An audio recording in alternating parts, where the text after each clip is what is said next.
अस्सलाम वालेकुम एंड बिस्मिल्लाहिर्रहमानिर्रहीम। आज का हमारा जो टॉपिक है सिंपल मैथ्स में वो है एसोसिएटिव प्रॉपर्टी को हम देखेंगे। और एसोसिएटिव प्रॉपर्टी जो है वो दो जगह पे अप्लाई होती है, एक एडिशन के लिए अप्लाई होती है और सेकेंडली मल्टीप्लिकेशन के लिए। पहले इन दोनों को हम देख लेते हैं, उसके बाद मैं आपके लिए एक क्वेश्चन छोड़ के जाऊँगी जो आपने मुझे सॉल्व करके बताना है। आप उसको मुझे कमेंट में भी शेयर कर सकते हैं, मुझे इनबॉक्स भी कर सकते हैं।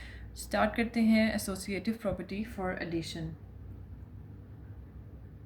इसमें आप लोगों ने एक चीज़ का ध्यान रखना है कि जो नंबर्स हैं हमारे पास ए एंड बी, ये कुछ भी नंबर्स हो सकते हैं, they must be real numbers. Real numbers के बारे में मैं ऑलरेडी एक वीडियो बना चुकी हूँ, वो आप लोग उसको देख सकते हैं और वहाँ से समझ सकते हैं। उसके बाद आके ये वाली वीडियो देख सकते हैं। ए और बी जो है वो रियल नंबर्स होंगे हमेशा, और इसका जो फार्मूला होगा हमारे पास एसोसिएटिव प्रॉपर्टी का एडिशन के केस में वो ये होगा a plus B plus C is equal to a plus B plus C. जैसे कि आप लोग देख सकते हैं यहाँ पर भी हमारे पास जो नंबर्स होंगे सेम दूसरी तरफ भी होंगे। जस्ट आप देख लें कि इनकी जो है कुछ जो प्लेस है वो कुछ रिप्लेस हुई हुई है,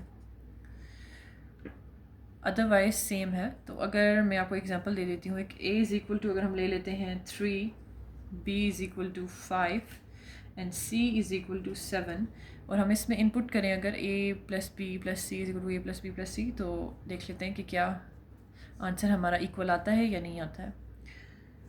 3 plus 5 plus 7 is equal to 3 plus 5 bracket close plus 7। Bracket को हम ओपन कर लेते हैं क्योंकि एडिशन का केस है, इसमें कोई इतना फ़र्क नहीं पड़ेगा। नहीं तो आपको पहले ब्रैकेट की चीज़ों को सॉल्व करना होता है, उसके बाद आप बाहर की जो डिजिट दिए हुए होते हैं उसके साथ ऐड करेंगे। तो ये हमारे पास आ जाएगा answer 3 plus 12 is equal to 5, 8 plus 7। इन दोनों को अगर आप प्लस कर लें तो आप देख सकते हैं यहाँ पर आ गया 15 इज़ इक्वल टू 15।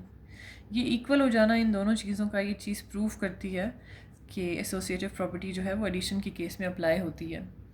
सेकंड अगर आप केस देख लें, इसमें एसोसिएटिव प्रॉपर्टी फॉर मल्टीप्लिकेशन, इसमें भी सेम वही चीज़ अप्लाई होगी कि ए एंड बी जो हैं they must be real numbers.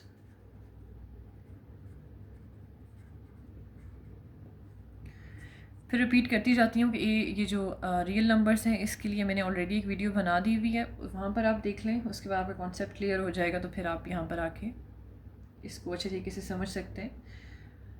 Associative property for multiplication का जो फार्मूला है वो हमारे पास वो ये है, a multiply by b multiply by c is equal to a multiply by b bracket close multiply by c। इसमें भी सेम वही जिस तरह एडिशन में हमने जस्ट उनकी जो प्लेसेस थी वो इंटरचेंज की हैं, इसमें भी यही है। इतना ज़्यादा फ़र्क नहीं पड़ता क्योंकि आप जो है वो मल्टीप्लाई कर रहे हैं या ऐड कर रहे हैं, उसमें स्पेस प्लेस के चेंज होने का कोई इतना बड़ा फ़र्क नहीं पड़ता। इसमें भी हम ले लेते हैं एग्जांपल वही, a is equal to 3, b is equal to 5 and c is equal to 7। फिर इन तमाम वैल्यूज़ को हम यहाँ पे इनपुट कर देते हैं। ये हमारे पास आ गया 3 multiply by 5 multiply by 7 is equal to 3 multiply by 5 multiply by 7। 3 into 7 5 times 35 is equal to 5 3 times 15 multiply by 7। 35 को अगर हम 3 के साथ मल्टीप्लाई करें तो ये आ जाता है हमारे पास answer 105, which is equal to 15 को अगर हम 7 टाइम्स मल्टीप्लाई करेंगे ये भी 105 आ जाता है इसका आंसर। तो आप देख सकते हैं कि मल्टीप्लिकेशन के केस में भी सेम आंसर हमारे पास आ गया और एडिशन के केस में भी सेम आंसर आ गया है। ये चीज़ प्रूव करती है कि एसोसिएटिव प्रॉपर्टी जो है इन दोनों केसेस में प्रूव होती है। अच्छा, एक और केस हमारे पास आ जाता है, एक डिवीजन का केस है